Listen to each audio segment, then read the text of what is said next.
les 2 tiers de notre humanité, si nous sommes 7 milliards, nous allons aller presque à 5 milliards de personnes qui vont mourir.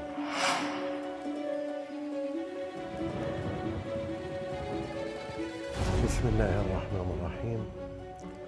Alhamdulillahi Rabbil Alamin, wa salatu salam ala Muhammad wa ali Muhammad. Chers frères, chères sœurs, chers auditeurs, cette vidéo, elle est faite, on est le 5 avril, je pense.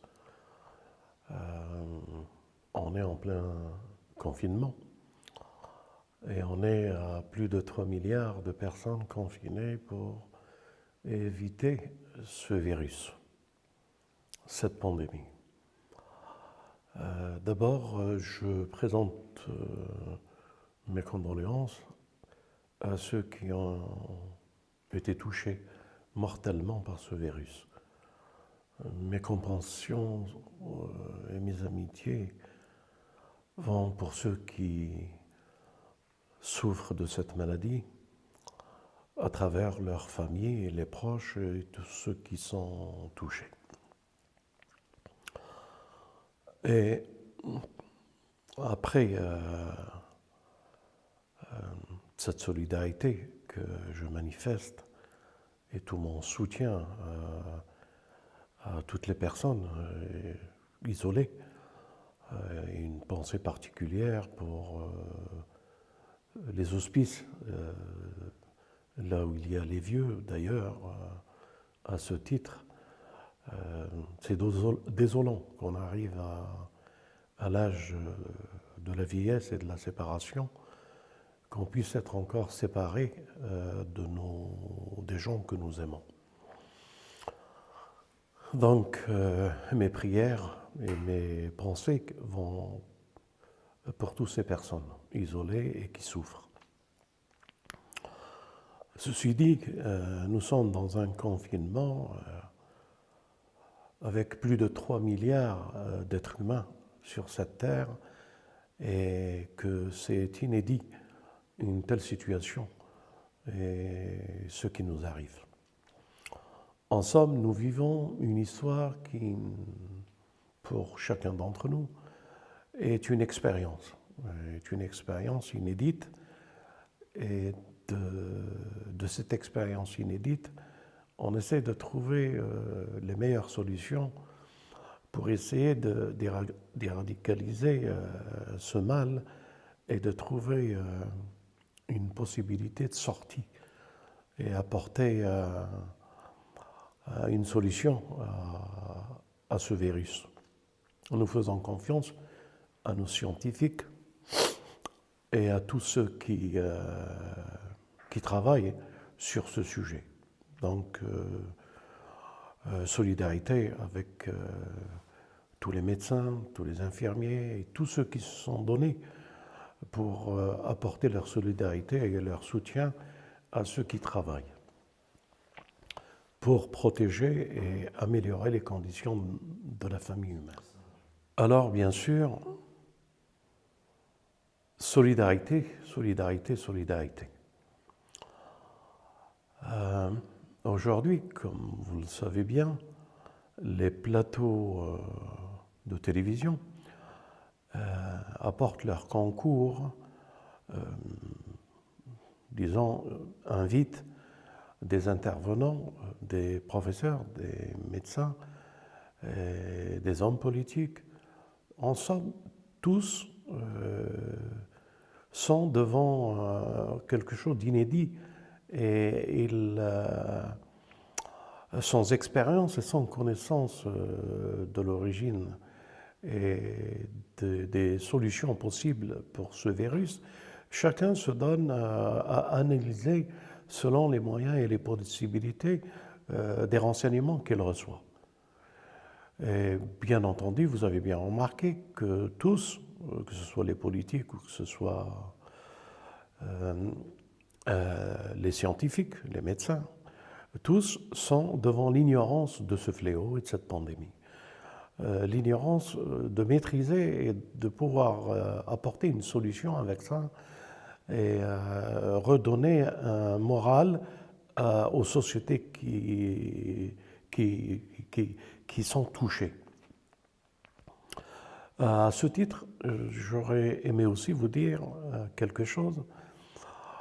Nous, en tant que religieux, dans un pays laïque, qui, soi-disant, n'exclut pas le religieux, mais qui l'accepte comme faisant partie des citoyens et de la société.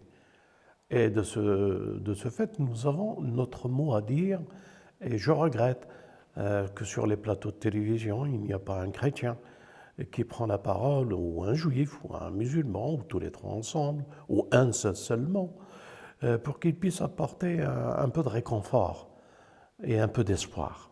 Je le regrette. Donc cette pandémie, il faut que nous ayons de l'espoir, parce que l'espoir donne une énergie. Et de cette énergie, ça peut donner l'ilham. L'ilham, je veux dire par là, tu peux le dire à haute voix, hein? L'inspiration. Donc l'ilham peut apporter une inspiration aux chercheurs, etc., etc. Je le regrette qu'il n'y a pas un peu d'espoir et un peu que des philosophes, des personnes qui vivent pour la première fois cette expérience, puissent apporter, les historiens, apporter quelque chose qui peut réaffirmer dans l'espoir les citoyens. Ceci dit, la situation est grave. Donc, une pandémie, avec un confinement de plus de 3 milliards de personnes, avec des études et des moyens donnés pour la recherche, nous sommes aussi en train de vivre une expérience dans l'ignorance de la solution. Et c'est inédit. Je vois les hommes politiques naviguer à vue, prenant des décisions parfois pas réfléchies, et tout ceci pour dire qu'il y a une certaine catastrophe qui se prépare et qui est mal maîtrisée. Je le dis pour les politiques, mais je le dis pour l'économie, pour le libéralisme. Cette histoire de pandémie nous montre que les politiques ont fait fausse route. Disons que le choix n'était pas à la mesure d'une telle situation. Et les politiques et l'économie sont en train aussi de se trouver devant un mur. Et comment s'en sortir, là est la question. Et comment pouvoir gérer l'après-pandémie ou l'après-virus, ça c'est encore quelque chose qu'il reste inconnu. L'Europe, celle qu'on pouvait espérer qu'elle soit solidaire, a montré toutes ses faiblesses. Et cela va aller de plus en plus fort et l'Europe risque d'être disloquée. Donc nous sommes devant un phénomène, un renouveau qui peut nous projeter dans un monde que nous n'avons jamais pu soupçonner. Nous allons dans un monde, un cycle est en train un monde est en train de s'éteindre, mais nous ne voyons pas l'issue de la lumière qui peut être après ce monde. Après tout ce déséquilibre qui se trouve généralisé dans toute la stratégie géopolitique, économique, etc., etc., etc. Et comment dire aussi, et surtout médicale. Nous sommes devant une porte où ni les sciences médicales, ni les sciences politiques, ni les sciences économiques ont trouvé une solution appropriée. Et nous sommes devant une porte qui est la porte de l'ignorance de cette situation et les débouchés sur quoi elle va donner. Ceci dit, pour vous dire uniquement que nous sommes, pour faire un récapitulatif de toute la situation, et encore, j'en oublie beaucoup d'autres. Et maintenant, devant cette situation, il y a beaucoup qui spéculent. Et dans cette spéculation, il y a des gens qui pensent que c'est une maladie qui a été accidentellement ou voulue. Des expériences en laboratoire pharmaceutique, je dirais par exemple, comme cela apparaît être, en Chine, ont pu, par accident, aboutir à une négligence ou à une ignorance et créer ce virus. Les complotistes, nous ne sommes pas des complotistes, mais qui disent que ça a été programmé intentionnellement. Donc il y a différentes options qui disent qu'ils étudient un peu les situations et qu'ils apportent une vision et qu'ils éclairent la situation appropriée à leur esprit, à comment qu'ils voient le monde et comment qu'ils voient les choses, comment qu'ils les voient avancer. Mes frères et sœurs, bien entendu, nous sommes des religieux. Et dans le cadre de ce que nous sommes en tant que religieux, nous ne percevons et nous ne voyons les choses qu'à travers un destin et un sens à la vie. Un Dieu qui existe pour nous et que notre affirmation de cette unicité de Dieu peut intervenir ou pouvait nous faire passer pour des situations pour nous éduquer.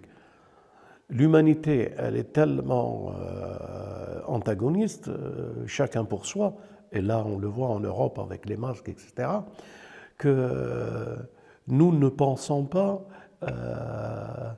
collectivement, nous pensons individuellement à travers les États et à travers la personnalité et l'ethnie de la personne, des personnes occidentales.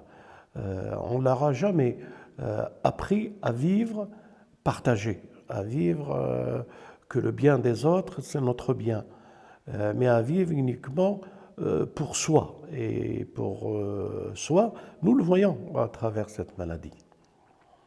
Donc je suis en train de dire que nos sociétés ne sont pas ouvertes, que c'est l'unité à travers les nations, les guerres abolies, arrêtées, les solidarités manifestées, qui peuvent nous donner un sens. Et peut-être que ce virus va nous obliger à redevenir solidaires, va nous obliger à se regarder et espérer le bien pour tous. Et travailler pour le bien pour tous et pas uniquement pour le bien de nous. Nous, c'est les humains. Nous, c'est notre humanité. Nous, c'est tout le désespoir. Nous le ressentons comme s'il était pour nous. Nous, on est des bien portants, on est en bonne santé, mais ce n'est pas parce que nous sommes bien portants et bonne santé que nous ne ressentons pas les douleurs de ceux qui souffrent dans cette maladie et que notre solidarité doit les accompagner pour leur donner une énergie d'espoir. Et de cette énergie d'espoir peut donner accès à une inspiration pour nos médecins, à une inspiration pour nos scientifiques, à une inspiration pour nos hommes politiques, pour qu'ils puissent avoir un meilleur gouvernail et un meilleur destin pour pouvoir nous faire sortir de cette crise. Mes amis, je le dis, je le répète, nous sommes dans une situation inédite. Cette situation inédite, alors maintenant c'est le religieux qui parle, il n'y a aucune église épargnée. Et quand je dis aucune église, aucune mosquée, aucune synagogue, la mosquée sacrée de la Mecque, pour la première fois de son histoire, elle est fermée. Qu'il n'y a pas d'adorateurs, de fidèles qui prient. Rome, voir le pape sur la place Saint-Pierre, tout seul, faisant un serment et faisant une prière, alors que d'habitude cette place était bondée de monde pour soutenir le pape et prier, là, plus personne dans les synagogues, dans les mosquées, tous vides. C'est inédit. C'est inédit dans l'histoire de la Mecque qu'il n'y a, depuis le commencement de la révélation, je veux dire depuis Abraham, qui a bâti cet édifice, jusqu'à aujourd'hui, c'est la première fois que cet endroit est vide de tout être humain, adorateur de ce Dieu unique. Nous sommes devant un signe eschatologique. C'est pour la première fois que dans l'histoire que nous vivons cet événement. Bien entendu, il y a eu, durant des périodes, par exemple, si je parle de la Mecque ou de Médine, durant des périodes de pèlerinage, il y a eu dans l'histoire des moments, parce qu'il y avait des guerres, que le pèlerinage était interrompu, mais uniquement le pèlerinage, pas la prière. Alors je redis encore une fois, nous sommes devant quelque chose qui doit nous ramener à une raison et à un espoir et à croire en ce Dieu créateur qui est le Dieu pourvoyeur, qui est le Dieu protecteur, qui est le Dieu de la création, de sa création, de cet univers. Nous devons revenir et demander Tauba. Nous devons, en tant que croyants, tous, chrétiens, juifs et musulmans, revenir vers ce Dieu créateur unique et de lui demander repentance et pardon. Nous devons apprendre à nous humilier. Nous devons apprendre à mettre les genoux par terre et à s'humilier devant lui et l'appeler au secours. Parce que s'il a permis une telle situation, c'est parce que peut-être qu'il veut nous revoir réformer notre vie et la baser avec un sens et une direction que lui a déjà transmis à ses prophètes pour nous rappeler. Alors, est-ce que c'est un rappel? S'il l'a permis, c'est pour nous les religieux, c'est un rappel que nous devenons revenir à lui repentants. Alors quand je dis nous repentants, je ne parle pas uniquement des religieux. Je parle des hommes politiques et les erreurs dans l'égoïsme et dans le colonialisme, dans le despotisme, toutes les erreurs qu'un pharaon peut commettre lorsqu'il est au pouvoir. Donc nos hommes politiques aussi doivent aller dans les églises pour ceux qui sont chrétiens, dans les mosquées pour ceux qui sont musulmans ou dans les synagogues pour ceux qui sont juifs. Nos hommes politiques doivent s'humilier devant Dieu et demander pardon. Est-ce que c'est possible que vous retrouverez un peu de raison et le sens de votre humanité et que votre vie elle a un sens comme tous les hommes? Nos économistes, les politiques libérales, tout ceci doit nous remettre dans un renouveau. Nous ne pouvons plus continuer comme avant. Donc, de la part d'un religieux, je vous dis, il est temps de tourner la page de l'individualisme, la page de l'hypocrisie et de ne penser qu'à soi, pour donner un peu de souffle et de confiance à tous les déshérités. Vous vous rendez compte, en France, les Gilets jaunes, qu'ils ont vécu des périodes les plus difficiles, tout ça parce qu'ils revendiquaient un petit droit que maintenant on est en train de lapider. S'ils avaient donné cet espoir aux Gilets jaunes, peut-être que ce virus ne serait pas là. Je dis ça comme ça.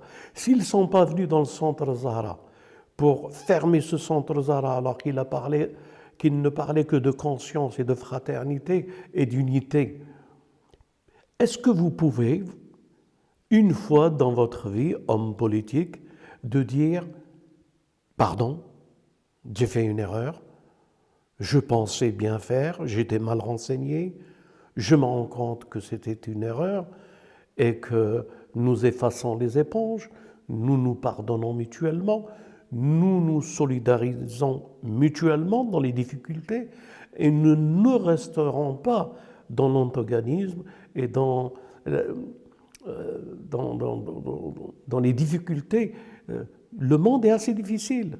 Nous devons nous unir, nous les humains. Je voulais vous dire ça parce que si c'était un avertissement de Dieu, il n'y a que cette porte qui nous reste ouverte pour nous resolidariser, nous pardonner. Nous, on est prêts à s'excuser. Mais qu'avez-vous à ne pas vouloir vous excuser lorsque vous faites des erreurs? Où est le problème de dire aux gilets jaunes, bon, excusez-nous, on vous a fait mal parce qu'on pensait qu'il y avait des priorités avant. Mais maintenant, on se rend compte que ces priorités ont été balayées avec un petit virus de rien du tout. Un petit truc, on ne le voit même pas. Il a balayé toutes les économies, tous les politiques, tous les scientifiques. Mais vous ne vous rendez pas compte qu'on peut être touché par quelque chose qu'on ne voit même pas et qu'elle devient le souci majeur de toute l'humanité. Quand est-ce que l'humanité va se rendre compte et va demander pardon et qu'elle va revenir à son humanisme?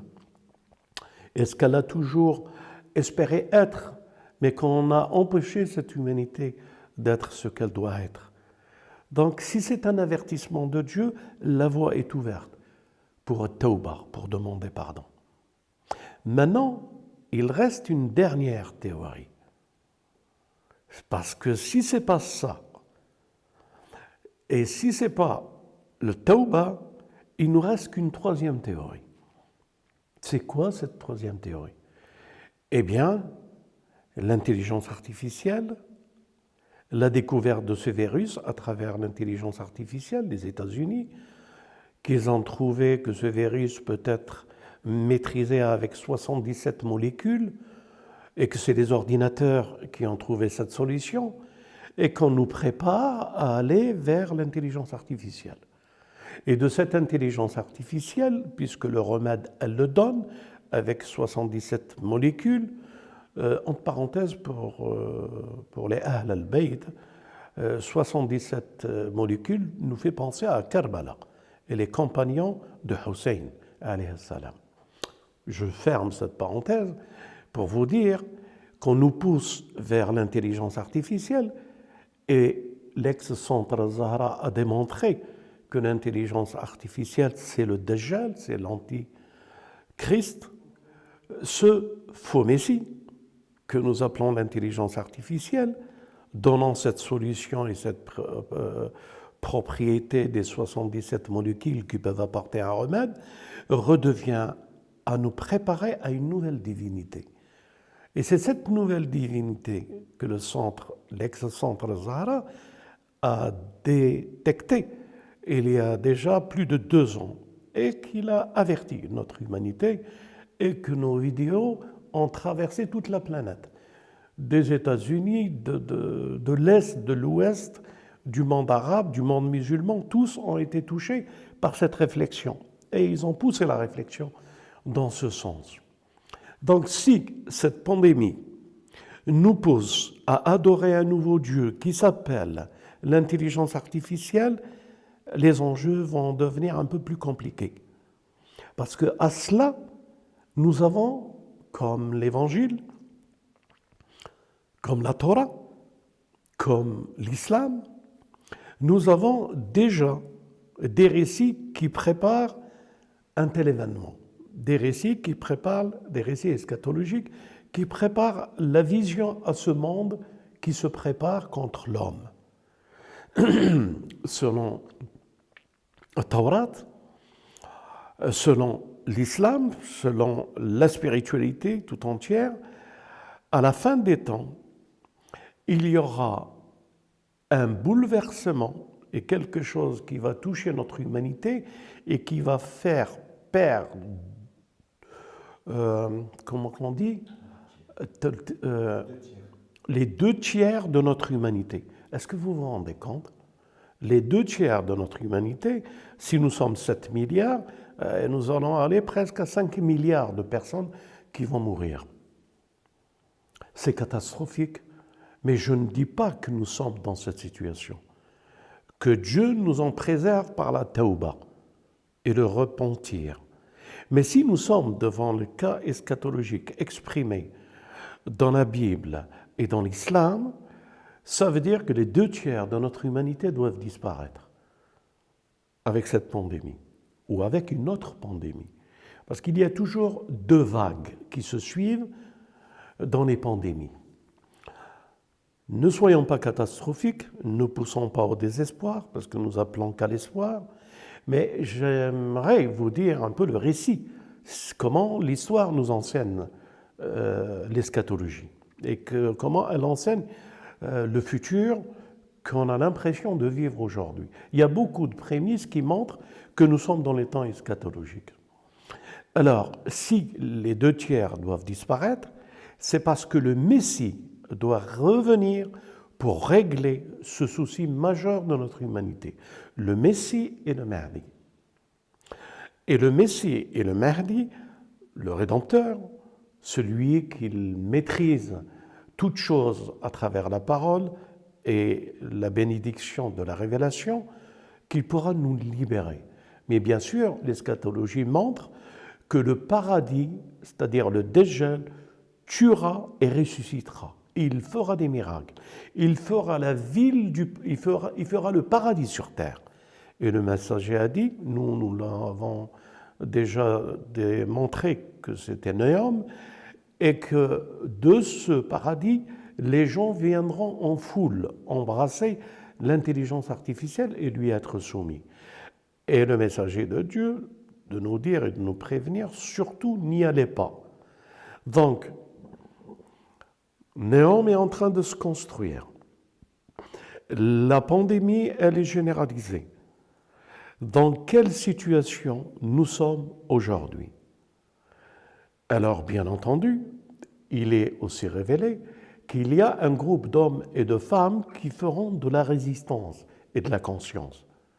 Que Dieu fasse que nous sommes et que nous faisons partie de cette résistance et de cette conscience et de vouloir partager le bien avec toute notre humanité.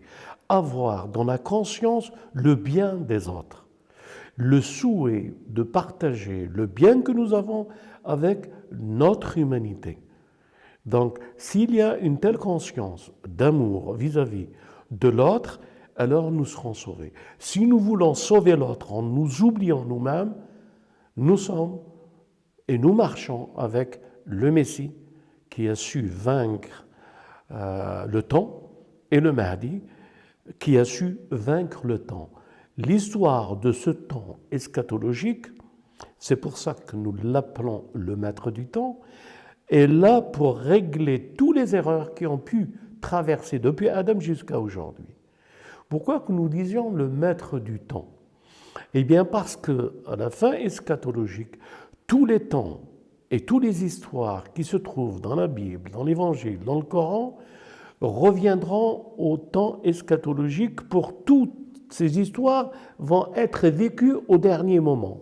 Et le maître du temps récupérera la pureté de toutes ces histoires et la révolution des prophètes et jugera et donnera toutes les solutions que Dieu lui a données pour notre humanité.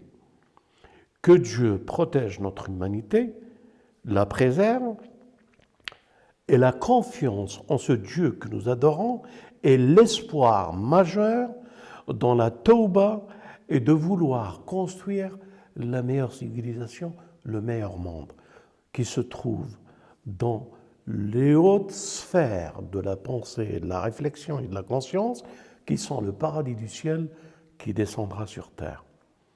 Que Dieu préserve notre humanité, préserve les croyants, préserve les hommes et les femmes conscients d'un repentir et d'un retour vers la réalité du sens que Dieu a fait de sa création.